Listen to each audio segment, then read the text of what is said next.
Welcome back to Automate Office Work, the podcast where we help everyday computer users take their first steps into automation without jargon, without fear, and without needing to become a programmer. I'm your host, Justin, and I'm really glad you're here for this one, because today we're talking about 4 little letters that quietly sit behind almost every useful automation you have ever used in your life, whether you realized it or not. Those letters are CRUD, lovingly pronounced CRUD. I know it's not the most glamorous acronym in the world. It sounds like something you'd scrape off the bottom of a shoe, not the secret engine room of modern software. But stick with me, because by the end of this episode, you're going to hear that word completely differently. If you've heard the term CRUD before, maybe in a tech meeting, maybe in an article somewhere online, maybe from a developer friend who used it and then immediately moved on like it was obvious, it probably sounded intimidating. It probably felt like developer talk, something meant for software engineers with computer science degrees, not for regular office workers who just want their spreadsheets to stop being so annoying. Here's the big idea I want to plant right at the top of this episode, because everything else builds on it. If you can understand CRUD, you can understand automation. And if you can understand automation, you can build it. Not you can hire someone to build it for you. You, personally, with tools that already exist, some of which you may already have open on your computer right now. By the end of this episode, I want you to walk away believing 3 things deep in your bones, not just as a nice idea you heard on a podcast once. First, that automation is not big and scary. Second, that it is not reserved for programmers, computer science majors, or the IT department down the hall. And third, that many of the most powerful systems in the world, the ones running banks, hospitals, airlines, and yes, your company's expense reporting tool, are underneath all the polish, just combinations of very simple, very repetitive actions.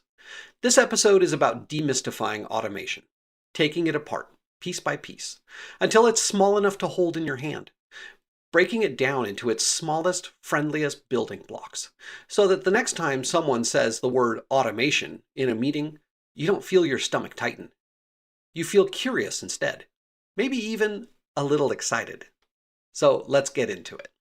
This podcast is available on all the major platforms, live every Friday on LinkedIn, and then available on YouTube, Apple Podcasts, and Spotify. No matter where you're getting this content, could I ask you to tickle the algorithm and like, subscribe, comment, and share to help us grow and help more people? It's greatly appreciated. Just search for Automate Office Work or go to automateofficework.com, and there's a podcast section showing you our 80 plus episodes and links to all the platforms. Now back to the episode. Let's start with the basics, because I promise no jargon. And I intend to keep that promise. CRUD is an acronym. It stands for Create, Read, Update, and Delete. That's it. 4 words, 4 everyday verbs that you already use constantly without thinking twice about it. There's no hidden complexity buried underneath. No advanced math waiting to ambush you 2 slides from now. No secret syntax that only people who went to a certain kind of school get to understand. Just 4 things, 4 actions that, frankly, a 5-year-old could describe if you asked them the right way. You make something. You look at something. You change something. You get rid of something. And here's the insight that I think changes how people see software forever, once they really absorb it. Any system that stores information is really just doing these 4 things over and over and over again, in different combinations, at different speeds, for different purposes. Think about that for a second. Whether it's a spreadsheet you built yourself in an afternoon, a to-do app on your phone, a contact list in your email program, a recipe box sitting on your kitchen counter, or a massive enterprise resource planning system that costs a company millions of dollars a year. Underneath all of it, structurally, at the most basic level, it's CRUD. The same 4 verbs, just wearing different outfits. That's not me being cute or oversimplifying for effect.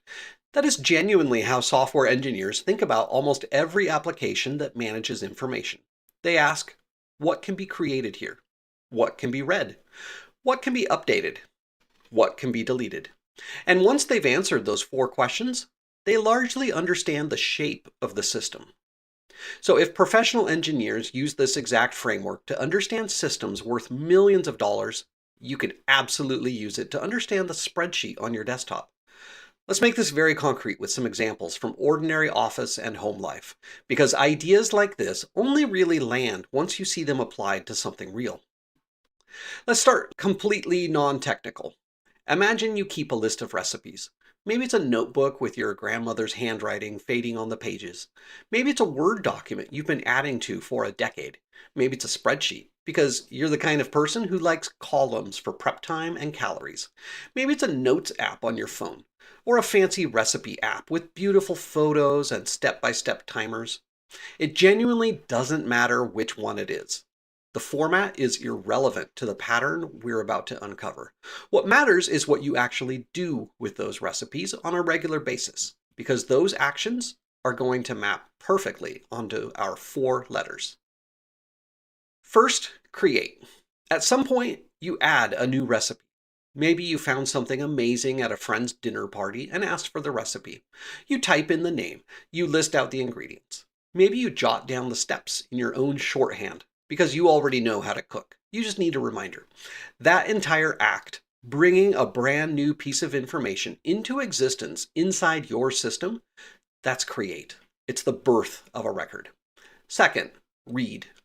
Later, maybe days later, maybe months later, you go looking for that recipe again. You scroll through your notebook. You search your notes app for the word chicken. You filter your spreadsheet by under 30 minutes.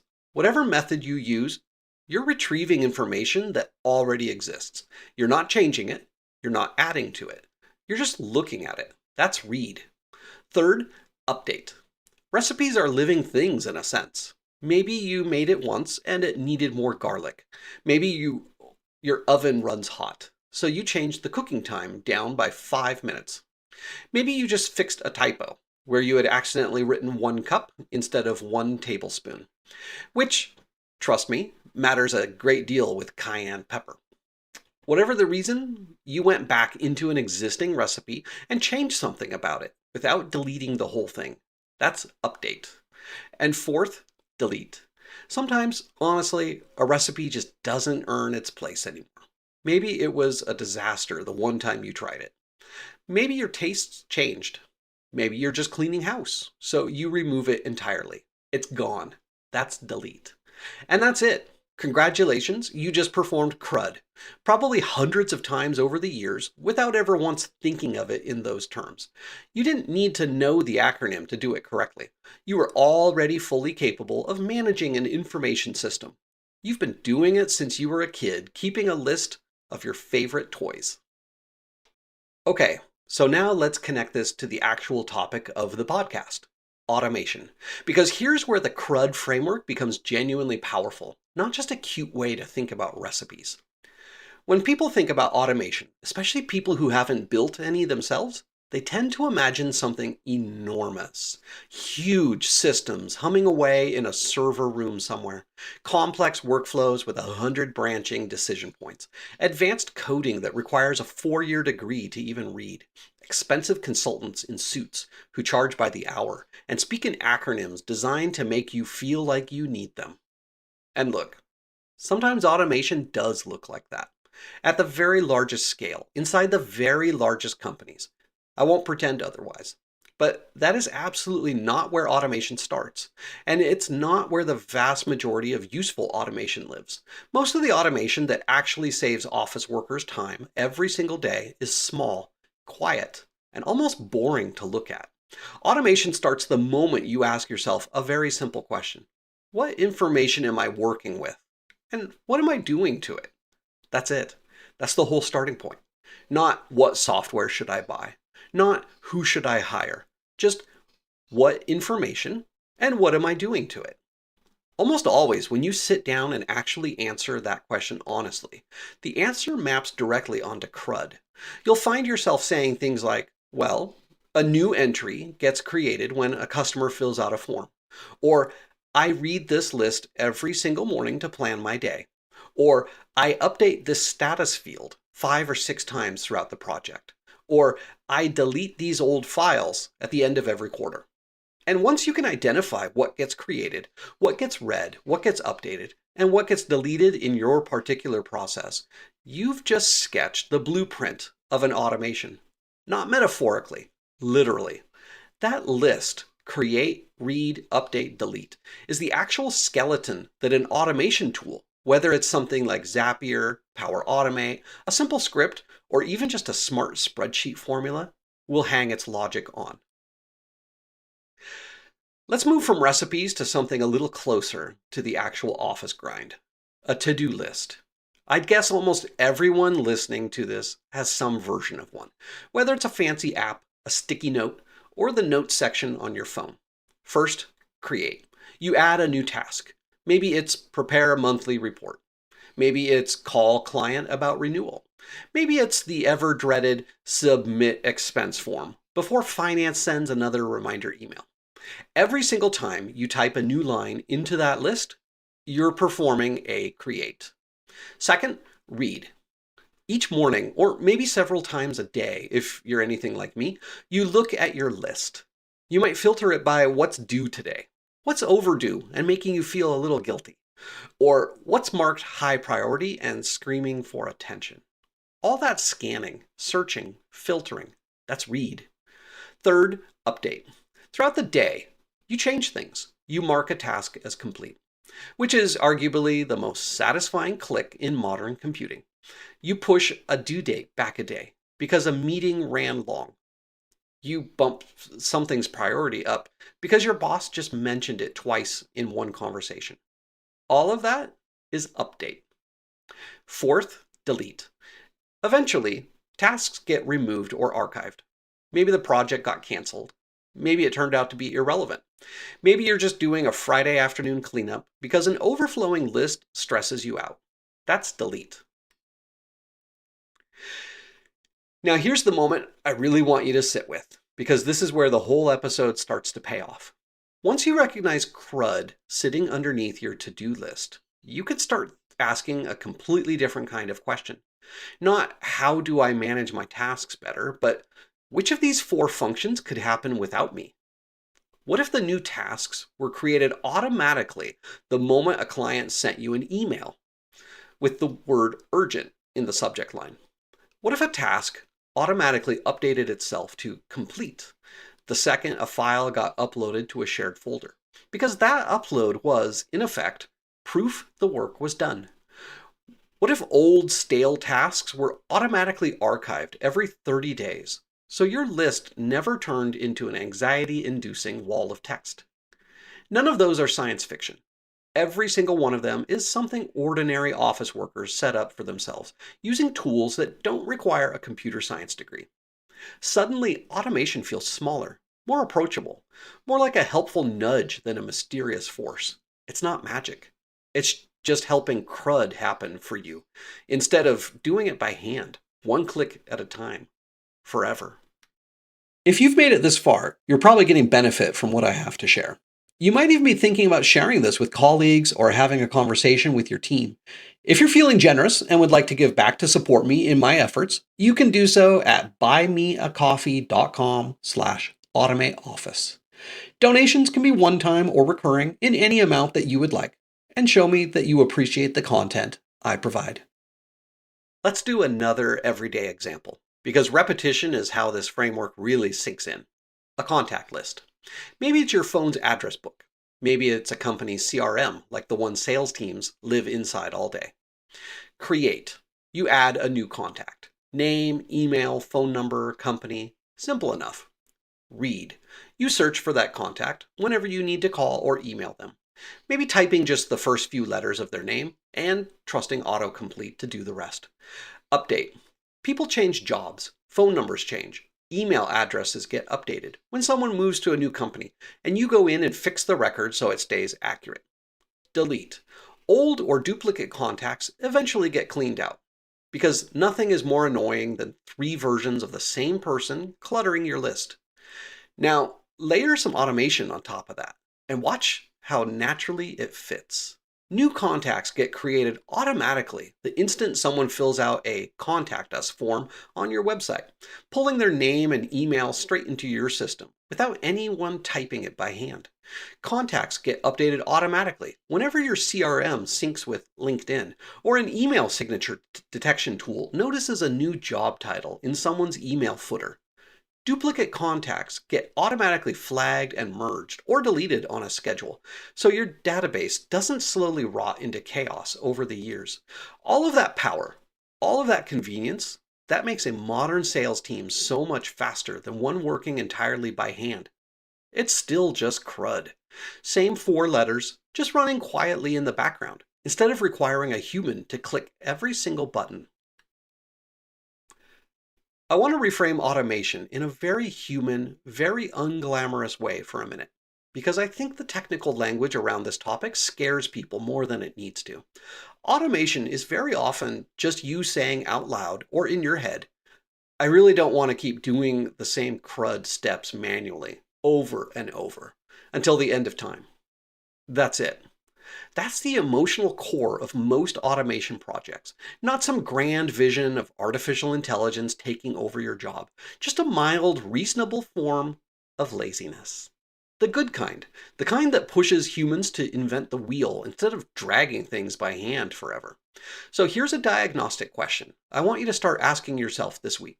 If you find yourself re-entering the same information into two different systems, if you find yourself copy-pasting data between a spreadsheet and an email, or between two apps that really ought to talk to each other, but don't, if you find yourself repeatedly updating the same status field by hand every single day, if you find yourself cleaning up the same messy list every Friday afternoon, sighing the whole time, none of that is a personal failure.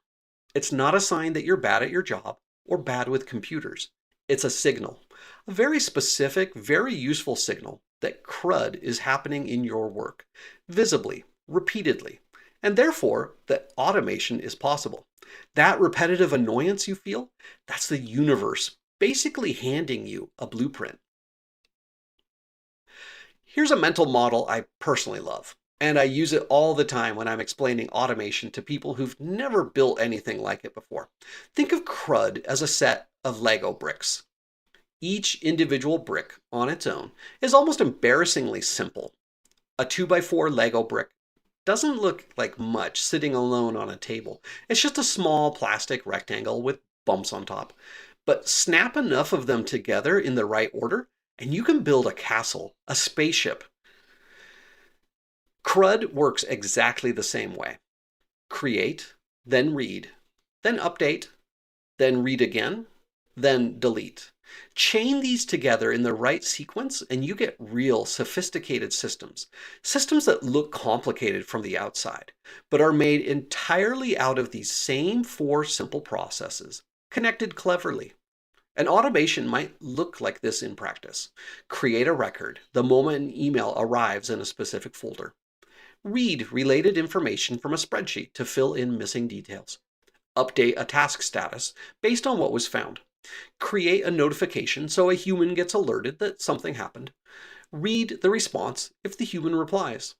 That whole chain, which might sound impressive when a company describes it in a case study, is genuinely just Lego bricks snapped together in a sensible order.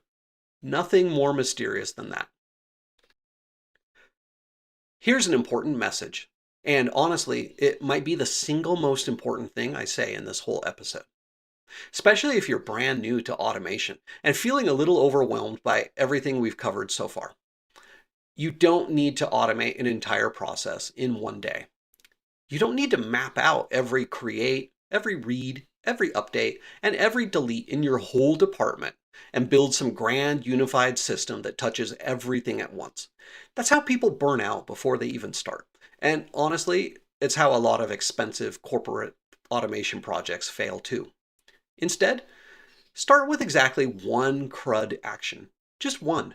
For example, automatically create a new row in a spreadsheet whenever someone submits a form, so you stop copy-pasting form responses by hand.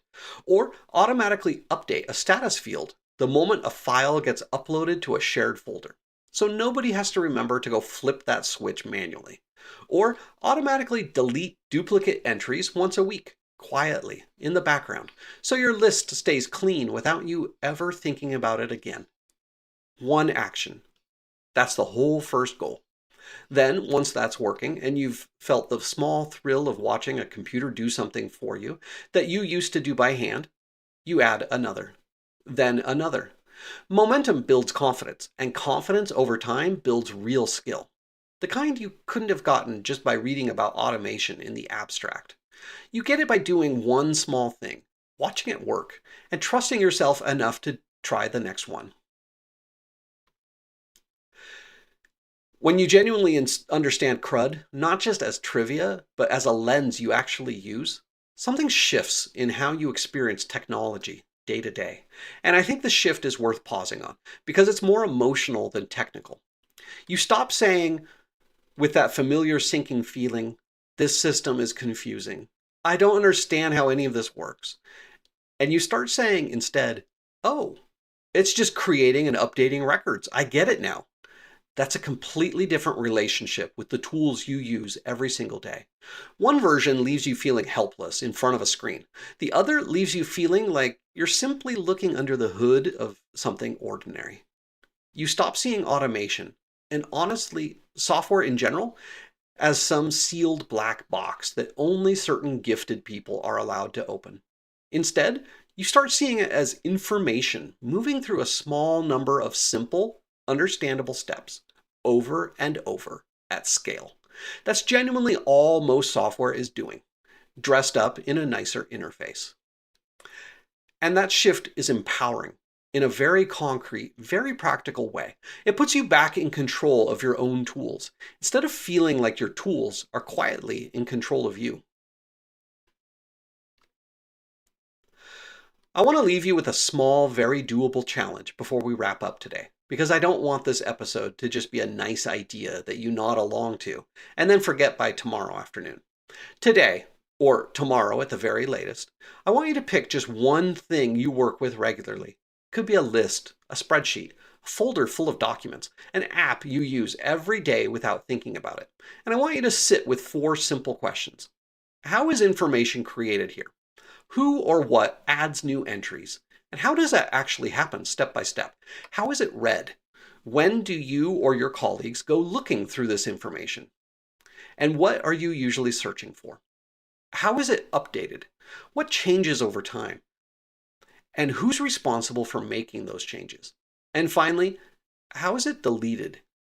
What happens to information once it's no longer needed? And does anyone actually clean it up? Or does it just pile up forever? Write the answers down. Doesn't need to be fancy. A scrap of paper or a quick note on your phone is plenty. Once you've done that, you've just mapped a real, genuine automation opportunity, sitting right there in your own everyday work. That's not a hypothetical exercise. That's a first draft of something you could actually build. Now, before I leave you, I have another resource that I've made that can be of great help for you as you go down this journey, and that is you can create your own CRUD application. It's a database-driven website, and I've written up the lesson on how to do it every single step. You don't need to have any other resources. You don't even need a server, because I have found a service that provides a free database-driven server for you. And it is the same kind of lesson that I first learned 20 years ago when I was in university. I was studying how to create advanced websites, and we went for the entire 3 months, the semester, we were learning HTML, JavaScript, and a styling language called cascading style sheets, or CSS. And on the very last day of this course, the professor showed us how to work with databases. There's another language that you do on the server side for receiving code and then working with a database. It's called PHP. It is an incredibly, I would say it's simpler. It's a great first language. If you want to learn how to work with databases, it was a great language for me to learn in only a single day. At least the basics, and then I became hooked, and I went on to create my own all different kinds of database-driven websites where you do these exact steps. All right, this free lesson that I've created for you, you can find it at my website, automateofficework.com/lessons/CRUD_website. All right, and you go there and I give you every single step of anything to do. I tell you exactly where to go on this free kind of a server provider. And I show you which buttons and things to click on to set up an account, how to create a website there. And then I even give you the code for the HTML, how to make it styled. And this specific example, I call it code time because it is meant for you or a person as they learn coding that they can keep a journal of how much time, at what date they spent time on, and what they learned. So there's 3 fields of the date, time, the duration, and a notes field.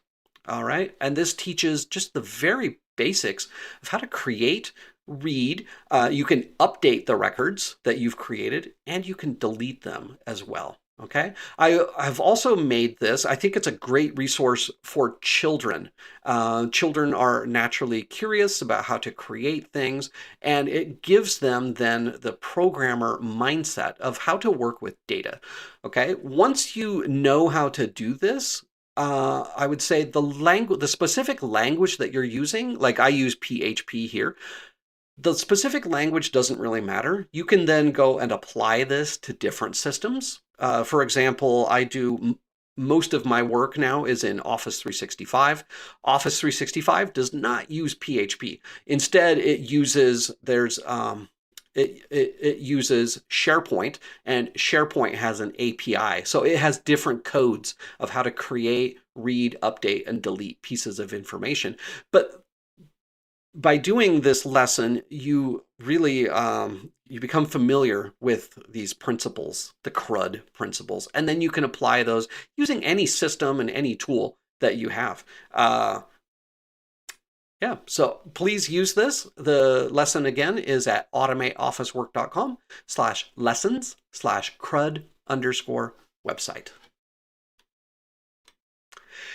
As we wrap up, I want to leave you with the thought I care about most in this entire episode.